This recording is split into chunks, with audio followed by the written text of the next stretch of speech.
98व्या अखिल मराठी साहित्य संमेलनाला आजपासून सुरुवात होते आणि दिल्लीमध्ये 3 दिवसीय हे साहित्य संमेलन होणार आहे। दुपारी 3:30 वाजता पंतप्रधान नरेंद्र मोदी यांच्या हस्ते उद्घाटन होणार आहे।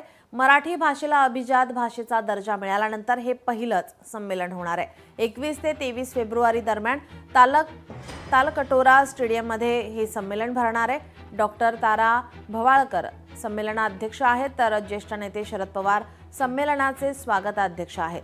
मराठी भाषेला अभिजात भाषेचा दर्जा मिळाल्यानंतर हे पहिलेच संमेलन आहे आणि राजधानी दिल्लीमध्ये हे संमेलन होते। सरहद पुणे या संस्थेच्या वतीने संमेलनाचे आयोजन करण्यात आले। 21 ते 23 फेब्रुवारी 2025 दरम्यान छत्रपती शिवाजी महाराज साहित्य नगरीत म्हणजेच तालकटोरा स्टेडियममध्ये हे साहित्य संमेलन होत आहे। संमेलनाच्या निमित्ताने 3 दिवस विविध कार्यक्रमांची रेलचेल आहे।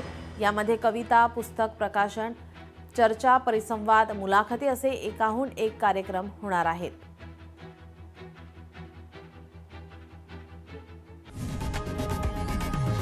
लोकशाही मराठी ऐका, पहा, जागरूक रहा।